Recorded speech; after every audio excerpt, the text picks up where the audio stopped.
This podcast, it's not just about stories.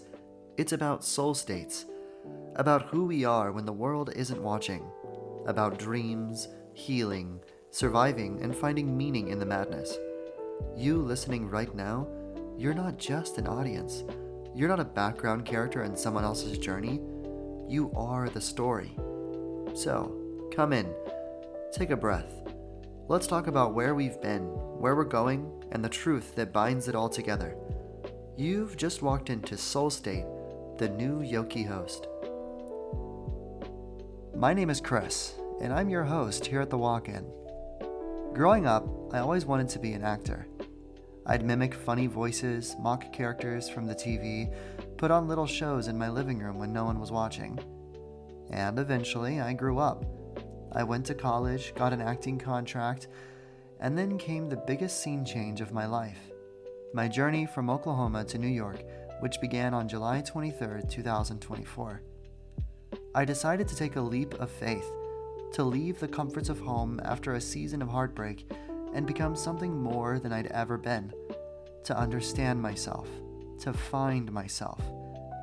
I'd spent years giving in to the rhythm of survival, 9-to-5s, endless bills, caring for my family.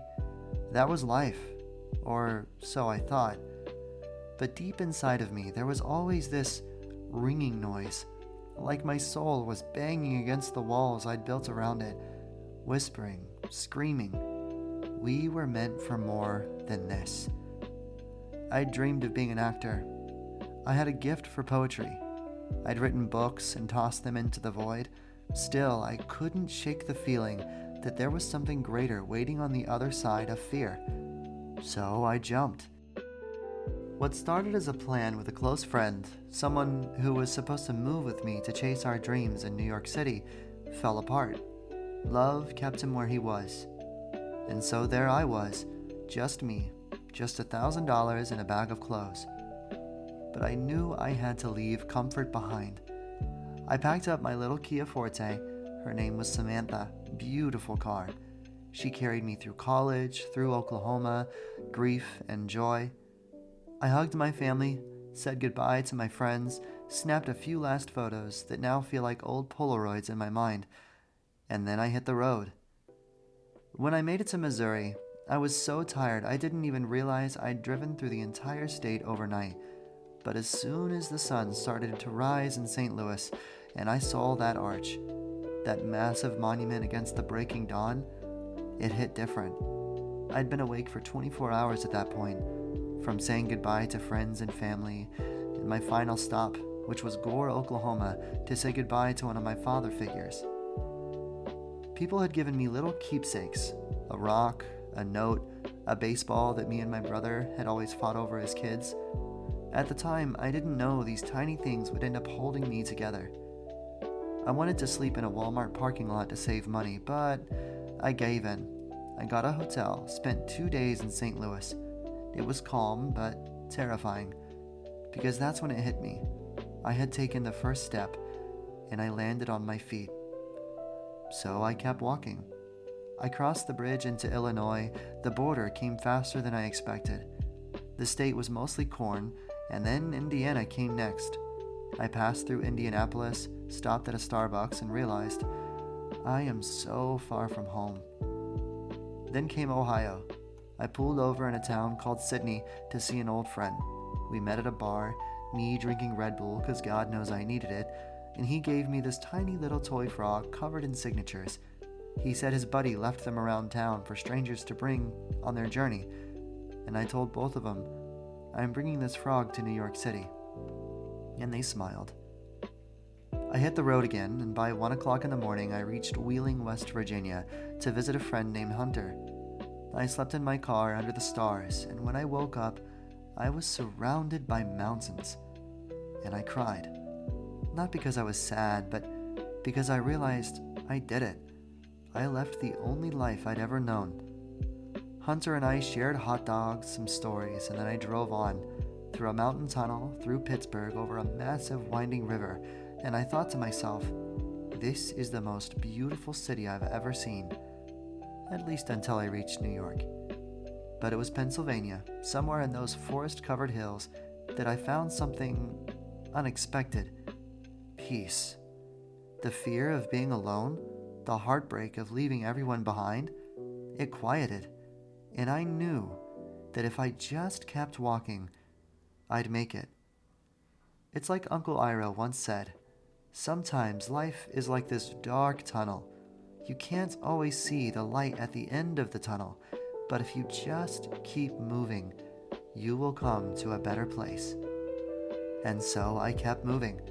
Through the beautiful winding hills and valleys of Pennsylvania, it felt like the longest trek of the journey, but also the most meaningful. And then I hit the New York state line. Rain clouds gathered above me, slow at first, a drizzle tapping on the windshield like soft reminders. Then came the storm. Low-hanging clouds swallowed the forest, the rain turned torrential, the July heat steaming through the downpour. It hit hard, but I kept driving. Through the storm, through the dark, through the unknown. I didn't think I'd make it this far. Truth is, I didn't believe in myself. I didn't think I had it in me. No plan, no backup, no safety net. Just me. And even though I didn't love myself, I didn't have it all figured out, none of that mattered. What mattered was to just keep swimming, keep moving. I arrived in Albany, New York around midnight. The highways were quiet, the air still, the sound of cicadas humming under that humid post-storm sky. I pulled into a Walmart parking lot and sat there, not realizing but knowing I had nothing. No one, no plan, no bed, just about $500 left to my name. So I did what I could. I slept. I had my Walmart job transferred up, and within 2 weeks, I was working again. But by then, I was broke. I was penny pinching like crazy, barely surviving. And yet, I met 2 people within those first 2 weeks. The first was a Hispanic mother whose car had broken down in the middle of the road. She didn't speak English, and I don't speak Spanish.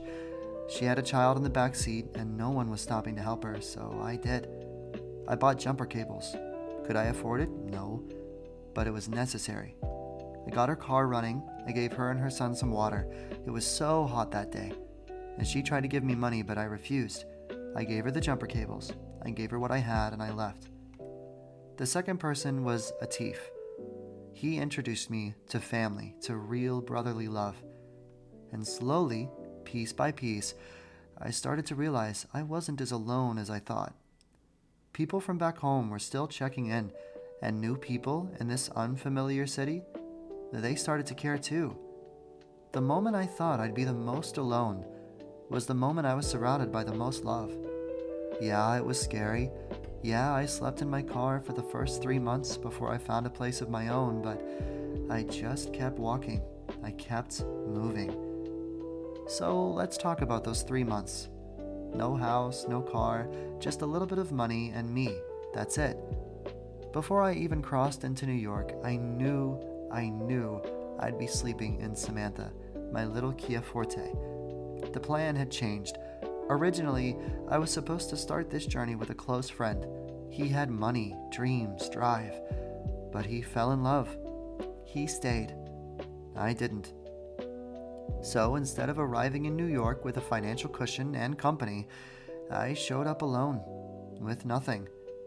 But somewhere deep down, maybe under all of the fear, the fat, the failure, I had resilience. And damn, I didn't even realize it was there until I had no choice but to use it.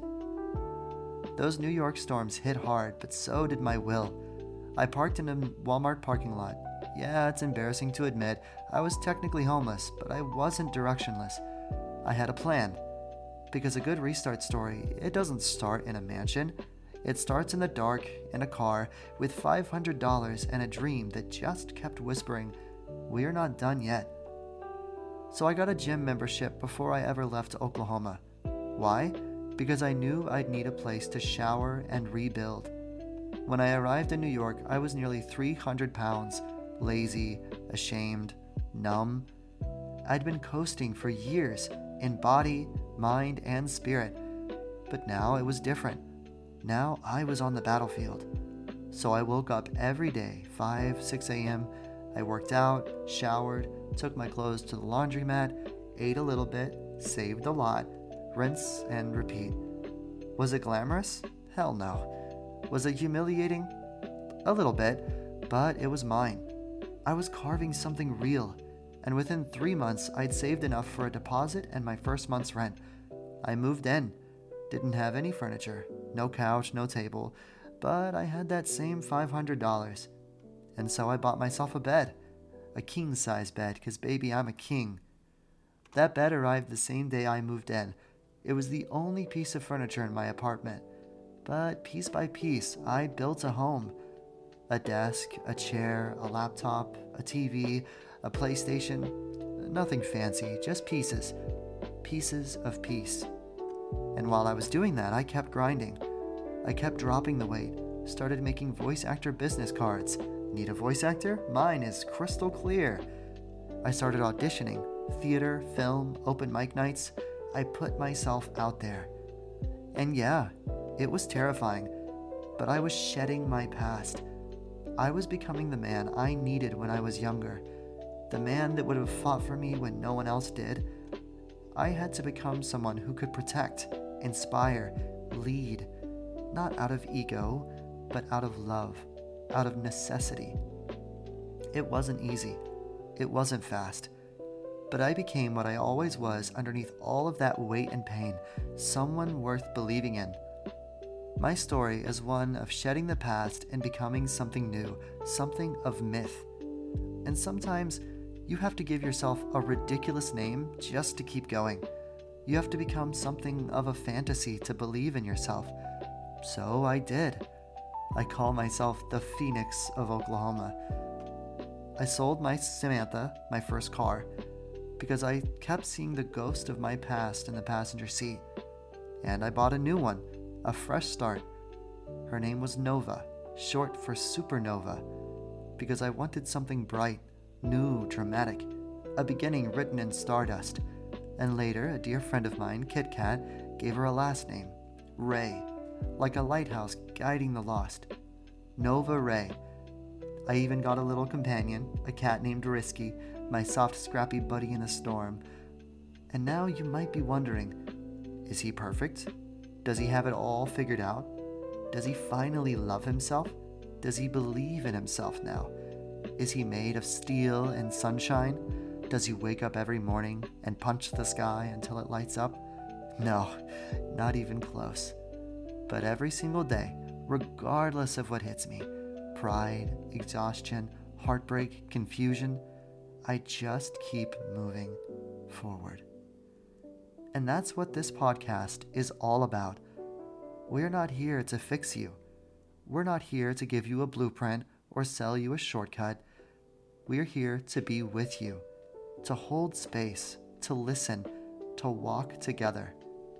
Imagine a cozy coffee shop with lo-fi music humming gently in the background, the smell of roasted beans, old books, rustic wood floors that creak with comfort, and maybe there's a snowstorm outside, but inside, the fire's warm. That is this podcast. And you're not just background noise. You're not just a listener. You're part of the story. You are the story. Here, we'll talk to a sound healer who's learning to turn pain into peace, a self-published author carving worlds from their soul, a firefighter chasing purpose, a game designer, a real estate dreamer, and voices you haven't even heard yet, but one day will change you. Real people, real stories, from everywhere, just trying to keep moving forward. So, come on in, kick off your shoes, sip something warm, take a breath, and tell us, who are you? How do you feel? Because here, that's all that matters. This is The Walk-In, and this has been Soul State, the new Y-Okie host.